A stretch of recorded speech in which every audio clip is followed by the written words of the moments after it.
जुनैदन जी मेरे ज़हन च एक गल अड़ी तुन पुछ लवां तुन जरूर जरूर मैं अरबी लगदा तुन लो तुम यानी जान के ध्यान पवांदा तुम।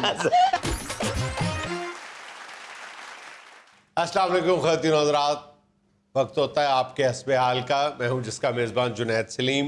नाज़रीन, आज एक बार फिर हमारी महफिल में मौजूद हैं हमारे चंद अरब दोस्त। अस्सलाम वालेकुम। अल्हम्दुलिल्लाह अल्हम्दुलिल्लाह। तुसी सुनाओ ठीक कुन? अल्हम्दुलिल्लाह तबीयतुन सेहतुन ठीक कुन? अल्हम्दुलिल्लाह। अहलुन व सहलुन या जुनैदुन अना अंतु रफीकुन कदीमुन यारुन पुरानुन। सानू पता है औखे वेले तुसी साडे कोल ही हुंदा है आनुन, फिर ओही रोना पिटना सुनानुन, ढिड तो कपड़ा चुक के वखानुन, दसना के हो गया खाली खजानुन, या हबीबी सानू बचानुन, रवायती स्टोरी दोहरानुन, ते बगैर कुछ बोले वड्डी सारी झोली फैलानुन। असी भी फिर पसीज जांदे उन, हालांकि हर बारी तानू समझांदे उन, पर ताडे कान ते जून तक रींगदी ना वेख पांदे उन। माले मुफ्त तुसी बहुत बेरहमी नाल उड़ांदे उन। सानू जबानी कलामी बचत पॉलिसियां सुनांदे उन। किन्ना तेज तुहाडा मौजूदा वजीर आजम उन, मंगण वास्ते अरबी सिख लई उन। बहरहाल जुनैद उन, असी ते इत्थे आंदे उन, खुश हो जांदे उन। पाकिस्तानी साडे नाल प्यार करदे उन। अज रोजा खोलन गए उन, अच्छा, एक दोस्त दे वल तो गए कैसा उन। लगा आपको इफ्तार पार्टी का माहौल? इफ्तार पार्टी कमाल उन। अच्छा। इफ्तार पार्टी च इफ्तिखार ठाकुरुन भी आए उन। अच्छा होते पकौड़े बगैर हाथ लाए इंज खांदा उन जिवें कबूतर बाजरा नहीं खांदा उन। मगर जुनैद उन बड़ा अफसोसनाक माहौल देखिया उन। क्यों? सारी इफ्तार पार्टी च एक दूसरे दी खुशामद करदे उन, अच्छा या बदहोइयां करदे उन, अच्छा। या सियासी गालियां निकालते उन। हमारे यहाँ असल में इफ्तार पार्टी जो है ना वो पब्लिक रिलेशनिंग का एक मौका होता है, मगर ये ते इबादत उन, इबादत है असल। सिर्फ इबादत उन। इनू अगर तुसी दुनियावी फायदे वास्ते इस्तेमाल करदे उन, एब्सोल्युटली फिटे मून। आजा उस पार्टी च एक बंदे दी नजर काट तुन, ओ साडे इस चाचे दा गतरा चुक के कहंदा मिठा शरबत इस ड्रम चो भरना तुन। ओए शिकंजवी वाले लोटे तुन, क्यों चाचे दी बेइज्जती करदा तुन? बाजातुन ऐसे ते इबादत विच कोई वड्डा निक्का नहीं हुंदा तुन। मगर असी अज ये मंजर वेखिया तुन इफ्तार पार्टी दे तुन, हर निक्का बंदा वड्डे बंदे दे अगे खुशामद करदा तुन। पकौड़े समोसे चुक चुक के अपने साहब दे अगे रखदा तुन। जिन्नू जिदे नाल मतलब वेखिया तुन ओदी ही खिदमत करदा तुन। जैसे उसने 2 रोजे रखे हो। तो और क्या तुन? खुशामदी तुन खुशामदी जेड़े बाकी लोग बैठे होए तुन बराबर सारियां नू चीज़ां वंडो तुन, बराबर सारियां दी खिदमत करो तुन। रोजादार सारे बराबर हुन, अफसर दा डबल रोजा नहीं हुंदा तुन। हाजा रोजा खुल्लुन सारे दूध सोडे ते एवे लिपटुन जैसे शादी में बच्चे पैसे ना लुटुन। और एक बंदे ने भी रोजा खुलन तो बाद मगरिब दी नमाज ना पढ़ी तुन। एक होर अफसोसनाक गल ये वेखी तुन कि किसी भी रोजादार दे दिल विच रोजा खुलान दी चाहत नहीं मौजूद। अपना खोलन दा दिल करदा तुन, खा खा के ढेर हुंदे तुन। और अजीब बात तुन, एक एडा को पाकिस्तानी वेखिया तुन, 13 समोसे मेरे सामने खा गया तुन, और फिर बेहोश होके उससे ही समोसियां दी ट्रे थल्ले आ गया तुन। हादसा तुन मैं हैरान हूं कि ट्रे दे थल्ले चमचा केड़ा हिलदा तुन। ट्रे चुक्की तुन थल्ले इंज करदा तुन। वो ऐसे ऐसे करता भी, मेरा ख्याल है 14वां समोसा मांग रहा होगा। और जुनैद उन जेड़े चंद बंदे विच मुअज़्ज़ज़ आदमी बैठे हुंदे तुन, वो चुप करके सारियां दी शक्लां वेखदे तुन। वो एक खजूर ना रोजा खोलदे तुन, ओदे बाद लुट मारदा बाजार गरम हुंदा वेखदे तुन। गरम की बल्कि उबलदा देखदे तुन। आपका सऊदीया में बिजनेस क्या है सर? मुझे पूछा तुन? जी जी।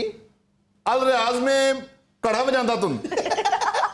ਇਹਦੀ ਪਹਿਲੇ ਆਪਣੀ ਘੜਿਆਂ ਦੀ ਦੁਕਾਨ ਹੁੰਦੀ ਤੁਨ। ਇਹ ਜਦੋਂ ਗਵਰਨਮੈਂਟ ਨੇ 뮤직 ਦੀ ਆਜ਼ਾਦੀ ਦਿੱਤੀ ਤੁਨ ਤੇ ਆਪਣੀ ਦੁਕਾਨ ਦਾ ਹੀ ਘੜਾ ਵਜਾਣ ਲੱਗ ਪਿਆ ਤੁਨ। ਵੈਸੇ ਮੇਰੇ ਦੋ ਤੇਲ ਦੇ ਖੂਹ ਹੈ ਤੁਨ अच्छा ਉਹਨਾਂ ਨੂੰ ਸੇਮ ਪੈ ਗਈ ਤੁਨ ਉਹ ਪਾਣੀ ਤੇ ਤੇਲ ਮਿਕਸ ਹੋ ਗਿਆ ਤੁਨ अच्छा मैं जब भी आपसे मिला हूं ना तो मेरे जहन में बहुत हमेशा कम ये मिले है- आप बहुत कम मिले हाँ, इसीलिए शायद मेरे जहन में हमेशा ये है कि आप वहां के कोई बहुत बड़े प्रॉपर्टी टाइकून है।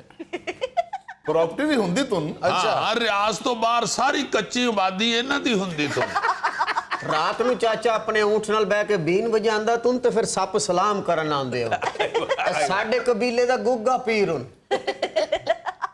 अच्छा जी आप क्या करते हैं वहां पे? मैं कुछ नहीं करता तुम ਕੋਈ ਦੇ ਜਾਵੇ ਤੇ ਉਹਦੇ ਲਈ ਦੁਆ ਕਰਦਾ ਤੋਂ आजा ਆਜਾ ਸਾਡਾ ਜਦੋਂ ਰਕਸ ਹੋਵੇ ਉਹ ਤਲਵਾਰਾਂ ਲਹਿਰਾਂਦਾ ਤੂੰ ਐ ਚਾਚਾ ਉਹ ਤਲਵਾਰਾਂ ਕਿਰਾਏ ਤੇ ਦਿੰਦਾ ਤੂੰ एक बारी तलवार काटून मैं इनू भी ऐस तलवार दे देता तुम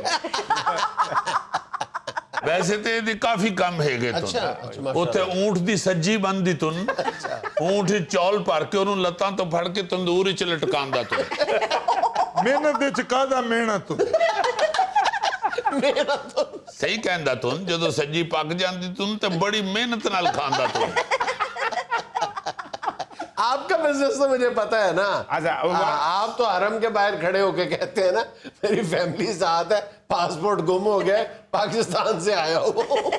या हबीबी ਇਹਨੂੰ ਤੇ ਸਾਰਾ ਪਤਾ ਹੁਣ ਉੱਠੂੰ ਚੱਲੂੰ बैठुन कोई गल नहीं तुन जुनैदुन दोस्तुन मिहनत कश लोकुन सारे मेहनत कर शबाश। ए माशाअल्लाह जद्दे दे विच तार वाला हेलीकॉप्टर बेचदा तुन नाल एक्सरा फड़िया तुम डॉक्टर दा नुस्खा फड़िया तुम दवाइयां भी मंगदा तुम मैंने इसको एक दफा जद्दे में खुद देखा था, वो दराजा चौक में साइकिल वाला चौक, आयो, आयो। वहां पे ये हाथ में तेल की कुप्पी पकड़ के खड़ा है, लोगों से पैसे मांग रहा है, कहता है जी मैं इस साइकिल को तेल देता हूँ चेन को। आए खुद मैंने इसको देखा है वहां पे।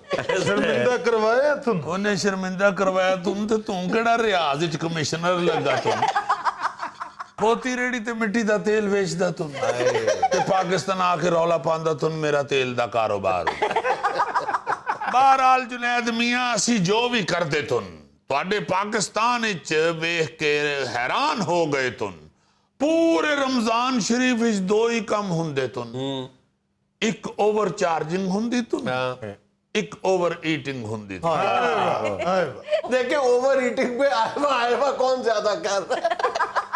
क्यों बोलदा तुन क्यों शर्मिंदा करांदा तुन हर चीज खा पी जांदा तुन जिस इफ्तार पार्टी पे आज आप तशरीफ ले गए थे ना, वहां के मेजबान ने मुझे बताया था कि खाने के बाद मसूफ ये मोटू जो है ये डिस्पोजेबल बर्तन भी खा गया था। सो गल ये करन आए तुन कि रमजानुल मुबारक ते सानू सबर सिखांदा तुन ते इथे पाकिस्तान विच ना खुराक वेचन विच सबर हुंदा तुन ना खुराक खान विच सबर हुंदा तुन वल्ला जुनैदन जी ਮੇਰੇ ਜ਼ਿਹਨ 'ਚ ਇੱਕ ਗੱਲ ਅੜੀ ਤੁਨ ਪੁੱਛ ਲਵਾਂ ਤੁਨ जरूर जरूर।